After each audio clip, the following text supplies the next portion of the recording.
OPB Podcasts.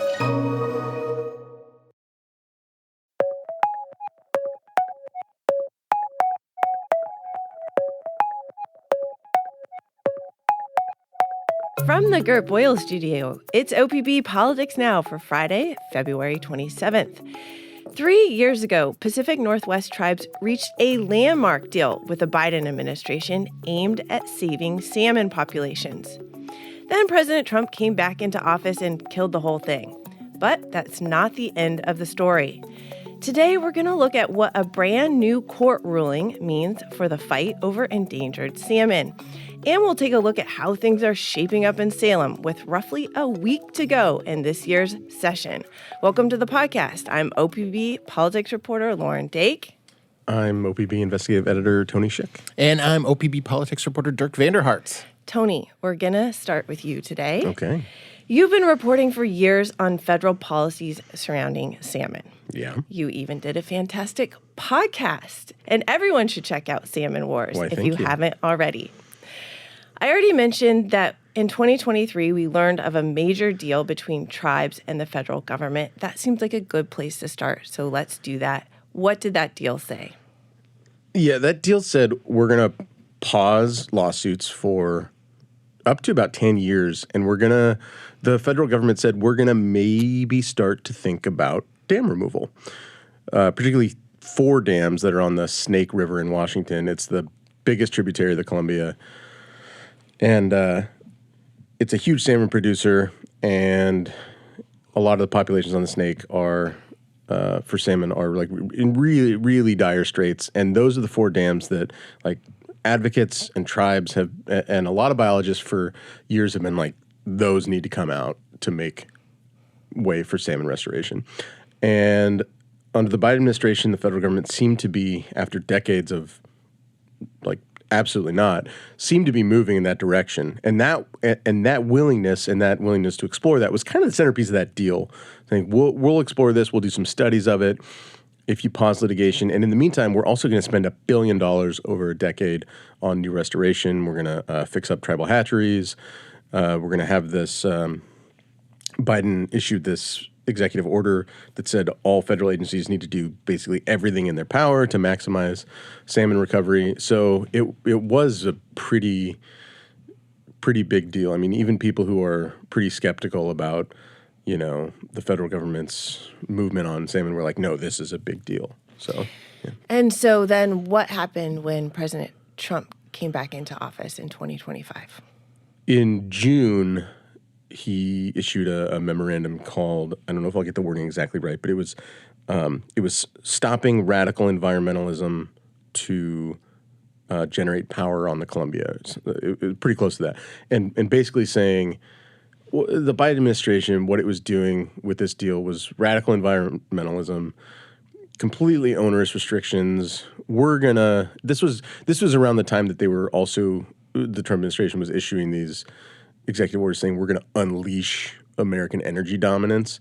And so part of that was like, we're going to be running these dams full tilt. We're going to be, that's part of our energy dominance. And so scrap the plan. And that was not a huge surprise to a lot of people who worked on it. The person who was running the plan, the task force implementing the plan, Nick Blosser, is a longtime political operative in Oregon, had already left, and by the time that he left, there was like nothing for him to do because the Trump administration had just like completely like cut the legs out from under this plan, like had not prioritized it, there was no one for him to like talk to at the federal agencies to work on this stuff. And so the plan was like, it was really dying before that, the final death knell of that memorandum. But then it was completely blown up, and environmental groups and the state of Oregon and tribes were like, okay, well, that's the way you want to play it. We're going to go back to court. Okay. I think that leads us to the ruling that happened this week. It was by Judge Michael Simon, a federal judge in Portland. Tell us what Simon said. Yeah, so after the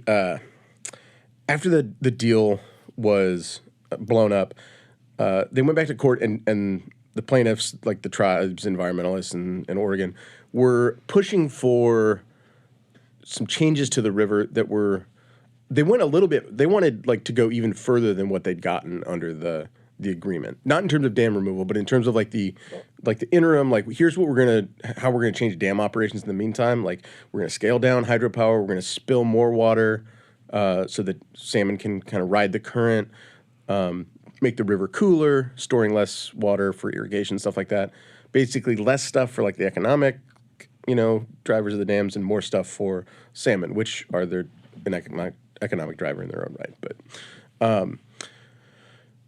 and so the judge basically said, I'm not going to give you everything you want, but I'm going to give you a lot of what you want, basically. So he said, you guys, what we're going to do is we're going to spill water through these dams during salmon migration season, which is like when the baby salmon are on their way out to the sea. We're going to spill water through the dams as much as we can, 24 hours a day, which the utility industry and Bonneville Power, which sells the power from these dams, really doesn't like, because it limits their ability to make money off of that. And they say it's going to drive up rates as much as 17%. Wow. Now, Judge Simon, in his order, was like, look, every single time I order you guys to spill more water, you tell me that the world's going to end, and it never does. And so he basically was like, all of your arguments about this never come to pass, so we're going to spill this water. The environmentalists and the tribes and the state also wanted the reservoirs behind the dams to be at the absolute minimum operating pool. So the amount of water that's trapped behind the dams, like the big pools of water behind the dams, they wanted those drained to be like as small as possible. So the Columbia, the Columbia, which used to be like this big roaring river, is now like a series of giant swimming pools that are trapped behind the dams, and they want it like, we want this thing to be running like a river as much as possible. The judge was like, we can't do that. It's going to disrupt like navigation, all these other things. What we are going to do is we're going to keep the pools low, like as low as they've been, lower than they've been historically, but not like the very, very bottom. So what has their reaction, the tribes, been to this ruling? Yeah, they are all fairly relieved, because this kind of puts in place, it largely restores the interim measures that were in place under the Biden era agreement, and so they're like, okay, this buys us time, basically. Like, this will be good for the salmon in the short term while this larger case plays out, because this is just a preliminary injunction. So this court battle that's been going on since I was in grade school is still going to be going on. Yeah. This is not the last time we'll be talking about this. No, and I will say that Judge Simon did not seem that pleased in his order about that. He did not seem very happy about the fact that this deal got blown up and it landed back in court. Right. I think something that's interesting and probably on the mind, Dirk and I have been thinking about a lot lately, because in Salem, there's so much talk about, data centers and blackouts, like increased demand on power. Yeah. Yeah. I mean, how does that all play into that? Is it going to be, hampered by this a little bit? I mean, in short, yeah, a little bit, maybe more than a little bit. It will, when you're producing less hydropower and you have less water stored behind the dams, that's going to limit your ability to generate electricity. And the dams are a pretty reliable source of power. So like in a cold snap or in the summer when people are like cranking their heat or their AC, it's a reliable source of we can crank up hydropower because we have this water stored behind the dams. And it's not like, we need to make sure the wind's blowing or the sun's shining. It's there. And so that's the argument that Bonneville Power and a lot of its public utility customers, like a lot of them are small rural utilities that really depend on power from the dams. And they're like, look, this is not a situation where we can afford to be reducing our renewable energy in any way. Add this to the fact that the biggest threat to salmon is climate change, and these are, renewable energy sources. That's their argument. Yeah, I mean, you mentioned that. I heard you mention that before, that the renewable energy from dams is important to stem climate change, and that without that power, climate change will grow worse and hurt salmon populations even more. So how are the people who are, pushing for this ruling responding to that? Yeah, well, climate change is a global problem, and the Northwest is a tiny, tiny fraction of that.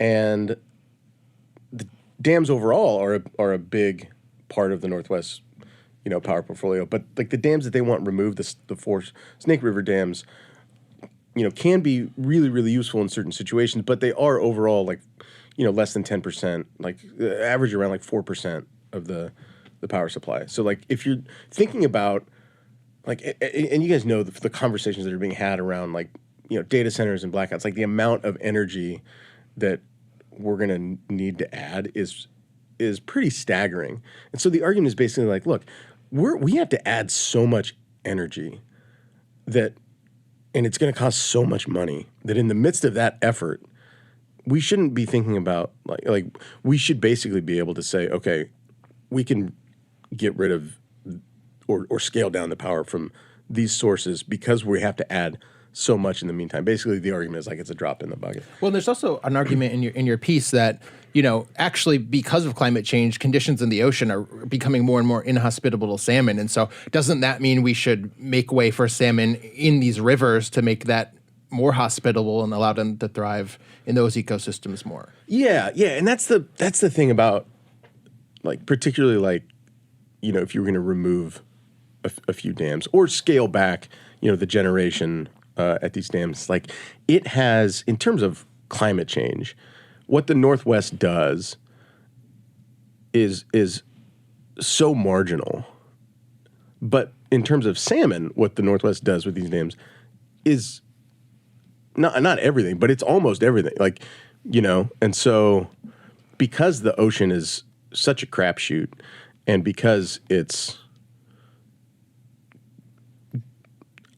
not just a crapshoot, but just going to be crap, in the future. No.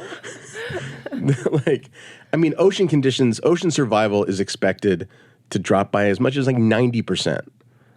And these are for populations that are already really suffering. So when I say that, it's not exaggeration, it's based in the data. And so that's why scientists are that's why we need to basically prioritize salmon, give them the best chance we can out in the ocean, because it's pretty hard to pull policy levers on the ocean and change ocean conditions. I think you just kind of answered this question, but I'm going to ask again, which is just, at the end of the day, what does this battle mean for people here living in the Pacific Northwest that might not be paying close enough attention, who haven't listened to Salmon Wars but should? What does that mean for the people here on the ground? Well, it means they need better taste in podcasts, first of all. Obviously. But I think there's a few things. One, salmon are just pretty important to the local economy and the culture. They're pretty iconic here. And another thing is that they are the centerpiece of treaties that ceded land that became Northwest states that are, and this is in Judge Simon's ruling. He says that these treaties are the supreme law of the land, and these salmon are at the center of these treaties. And if we can't uphold these, he says nothing less than the trust and the reputation of the country is at stake. And that's kind of the big philosophical view of it. There's also the fact that, people's power bills have been going up, and the decisions that get made on the river affect that. And so it might seem, to someone living in Portland this is all, or elsewhere in the state, that this is all kind of happening over there. But I mean, the salmon are, in many ways, what define the Northwest. Like, the trees that grow here that are so tall grow in large part because the salmon bring back nutrients from the ocean, and then they die, and the bodies enrich the soil, and those trees can grow. Like, it's hard to unravel exactly how interconnected and like how crucial they are to the Northwest way of life, and how much they have been since, for tens of thousands of years. Right. All right. Well, thank you. That was lovely. What do you anticipate happening next? It's going to drag out in court. It's going to, one interesting thing is that a lot of these public power utilities and the groups representing them, they were pretty encouraged and optimistic when Trump canceled the deal, because they had felt kind of cut out of it. They thought it was, a bad deal for them. They felt like it happened in secret without their input. But one of the things that people who were part of the deal were warning was like, look, this was not the worst compromise for you guys in terms of how the river is operating right now. And even, Scott Sims from the Public Power Council, who represents people who buy that power, was like, we don't want to go, when the deal got canceled, he was like, I'm optimistic, but we don't want to go back to running the river by court injunction. But that's where they're at now. And so I think people on a lot of sites, even who didn't favor the deal, are looking back at it and saying there were pieces of that were workable for us. And so it could be that there are, ongoing negotiations. I mean, the Trump administration, what they want to do is a bit of a wild card, and I doubt there'd be any revisiting of an agreement, and I think this thing is pretty well headed to court. But it was interesting to me that people are kind of thinking about it in different ways now. Yeah. All right. Well, Tony, thank you so much for joining us here on our Humble Pod. We will have you back hopefully soon to keep talking about this very important issue. Let's take a quick break here, and then we will come back to talk briefly about what has happened in Salem this week. Dirk, I am tired of talking to you about transportation. You're tired of talking about transportation. Yes. Our audience is probably tired of listening to things about transportation, and maybe even lawmakers are tired of voting on transportation issues. Alas, here we are, this never-ending Oregon transportation saga, fiasco, debacle, you pick the word, is continuing. This week, the Oregon Senate passed a bill to move the gas tax to May. The House is expected to do the same on Monday. I'm only asking you this one question on this subject this week, so tell us what you think we need to know. Sure. Yes, you're right. The Senate passed this bill to move the vote on the gas tax to May and some other taxes. This remains the most contentious bill of the session. Some are beginning to elbow in and try to contest it, but for now, this is the sort of main fight. I think right now the interesting thing is timing. As you mentioned, the House will take it up Monday. It's going to be a long vote. The Republicans will fight it tooth and nail. They'll do all sorts of procedural stuff. It'll probably take hours, but it looks like it's going to pass. And so the question is what that means for the actual vote, because we are pretty close to the May election. There are all sorts of statutory requirements for how to get something on the May election.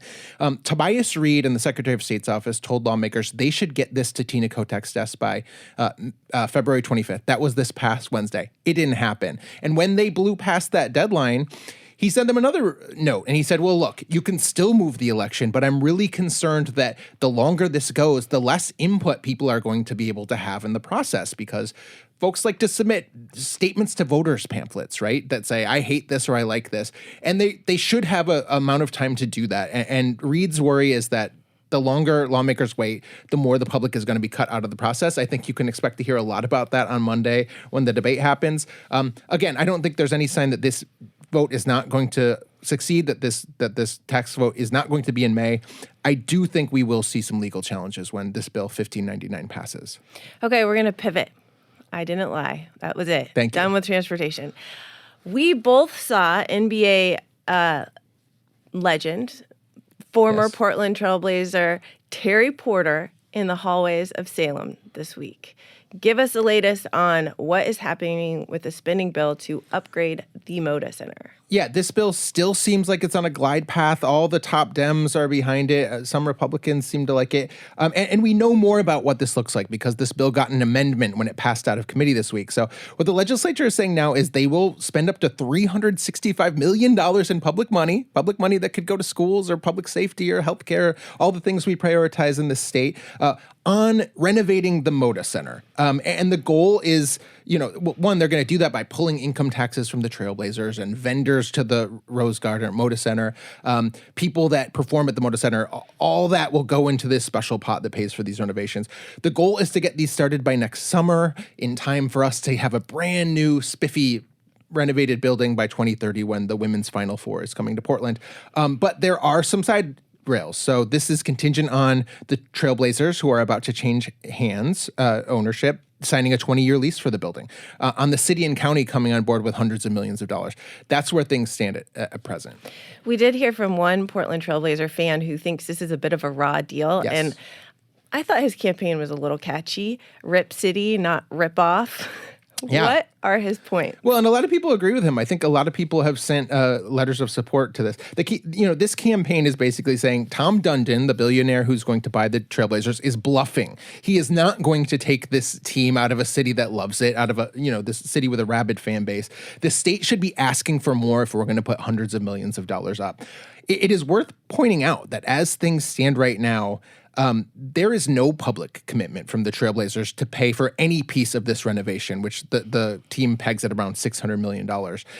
It looks like they would likely be on the hook for cost overruns if things get out of hand, which often happens with construction. But that's it. So the Rip City, not Rip Off campaign is just asking lawmakers to demand more for their investment in a number of different ways. They think the public should be reaping millions a year from the Blazers. Honestly, I will have to say elected officials have offered no sign that they care about that. I think they are too worried about the future of the team in Portland. And as you say, there is a full court press, pun very much intended, I guess, in Salem. I mean, there's an army of lobbyists working for the Blazers. We saw Terry Porter. I think I saw Blazers dancers in the hall this week. They are really, really working this. You said elected officials in general. Are you also talking about Republicans? Yeah, this had bipartisan support out of committee. We haven't heard a lot of vocal opposition from lawmakers on either side. Okay. One bill that has very much not been bipartisan this week was Senate Bill 1507. That's the bill that disconnected Oregon from some of the Trump tax cuts. Yep. That now is on Governor Tina Kotek's desk. Yes. Yeah, and the governor said this week, this is instrumental. It's going to give us about $300 million more than we were counting on otherwise. Instrumental for balancing the state's budget at a time we are going through some dire straits. You are right. This is not bipartisan. Republicans are really against this.